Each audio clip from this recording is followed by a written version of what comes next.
Welcome back to another video, guys, and this is Captain Jr. here, and I personally just want to thank Trade Coffee for sponsoring this week's video. Are you trying to avoid the long lines and the bare shelves at the grocery store during this pandemic? Well, guess what?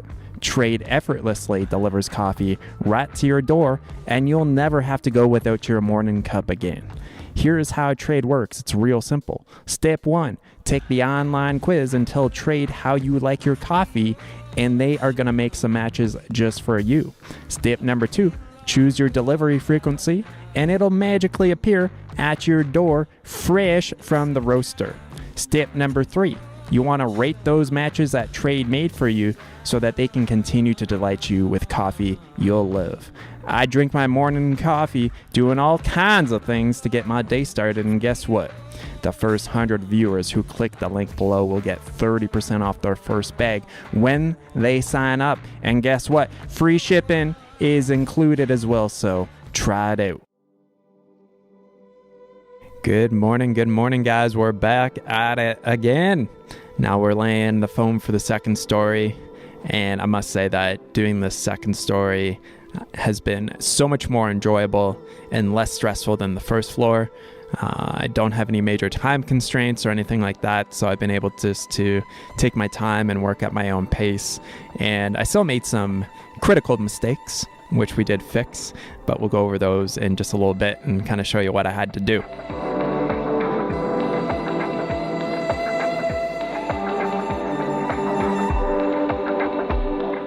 So in order to make the window bucking, we are taking a 2x8 length of pressure treated wood and ripping it down to 6 inches so it fits right in the foam there perfectly. And then using the extra 1.5 inch piece to form the bottom of the window bucking there. And just by doing this by myself, I was able to figure out better ways of doing it than how I was showing, and much more precise ways. And that's the thing, when you start doing this stuff yourself, you start thinking of ways of doing things more efficiently and more precise, and not always relying on somebody else to tell you how to do it.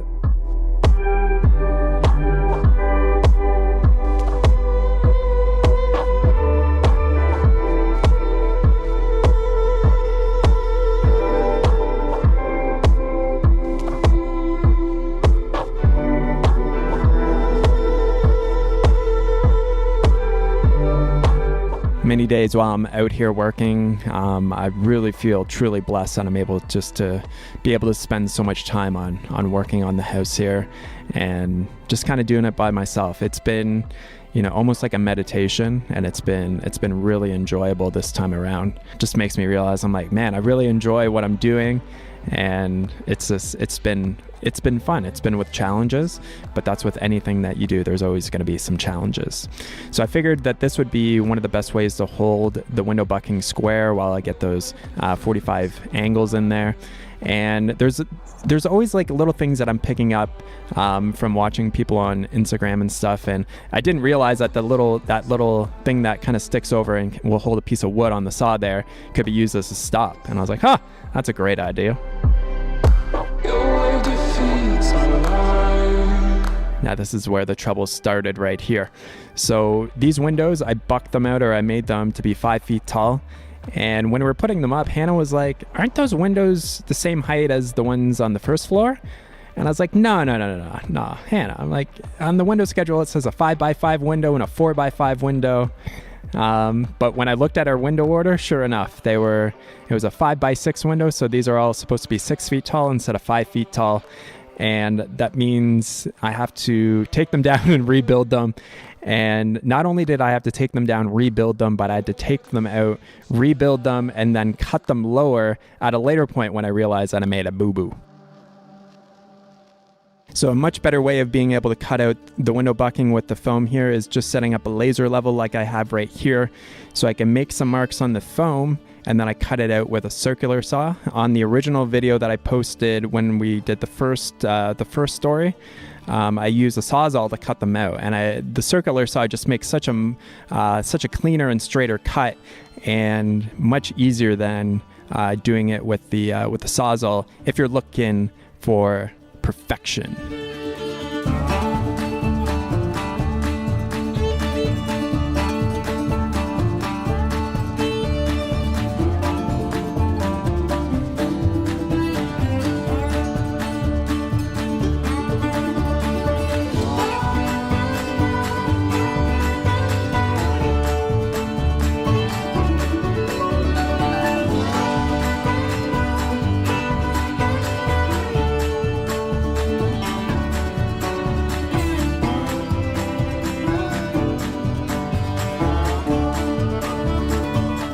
And one thing working on the second story that was a little bit more challenging than the first story is that there's things that need to be done on the outside of the building, like putting those common seam bracing in, and then the wind lock screws that go around the window. So working up on the second story kind of made some of those parts of the construction process a little bit more tricky, because I had to work off an extension ladder to be able to do some of it. But hey, if you want to go high, you got to realize that there's going to be some challenges as opposed to just doing a single story home.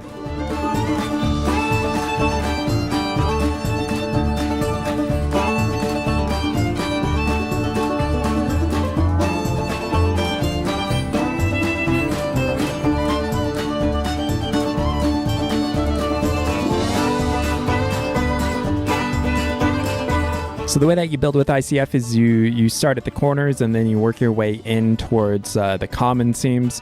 And we actually got a quick little storm and a beautiful rainbow that the time-lapse camera captured as well. How cool is that? So just keep working with the foam. And at this point here, I didn't realize that 5 of the windows, actually 6 of the windows that I placed, I had to lower them all by at least a foot. And the reason why is when I was laying the foam and measuring out how high I wanted the windows off the bottom of the floor, I didn't take into account how much foam or how much concrete I needed above the windows. So I needed at least about 16 to 24 inches of concrete above the windows to act as headers with the rebar. So you can see on the left side there of the house, I had to take all the foam out, cut the windows down, and then put them back into place.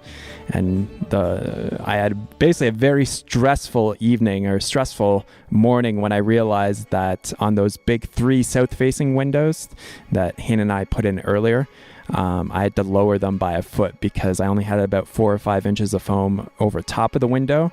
And I just didn't clue in until afterwards. And I'm like, oh my God, I need way more concrete above the windows because they are acting as headers. So as the roof trusses sit on them, so that it can actually disperse the weight of those trusses through the concrete and not directly into the window.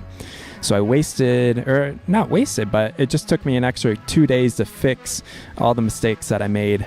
There's a few other kind of minor ones as well, but having to take apart basically one side of the building, lower everything, and then reassemble it is kind of annoying. I always like to do things once. I hate doing things twice, but you got to make things right. So if you catch those mistakes, then you got to fix them, because what would have happened is that those 3 windows at the top, the glass would probably have a huge crack going through it relatively quickly, because the weight of the roof is not being dispersed through the concrete. It's going right directly into that window bucking and that framing.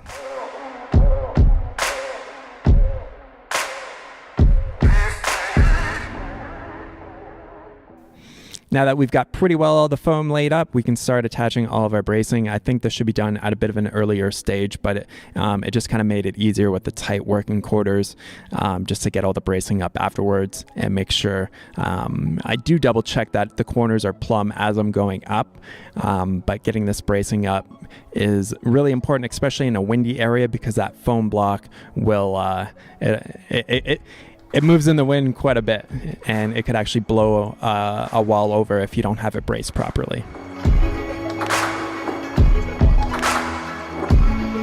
And again, we're using the FabForm bracing here. So those little steel pieces that are connected directly to the ICF, those are called zonts. And then we get our horizontal whalers going across. And this system is really awesome because it's just so much more inexpensive than other ICF bracing systems. So if you want to check out more from FabForm, they've got some really awesome concrete forming products. There'll be a link down below if you want to check them out.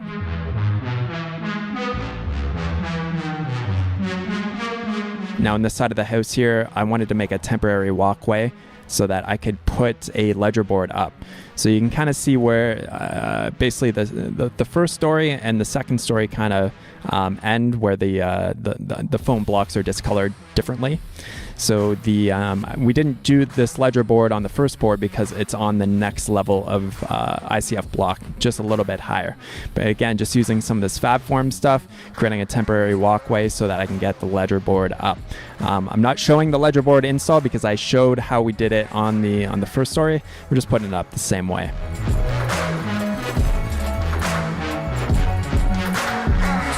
Now I haven't finished this completely. I haven't put all the bracing up yet or the walkway, but that kind of gives you an idea of what it looks like up on the second story. And I just wanted to get you guys a video out so that you could check out the progress that I've been making so far.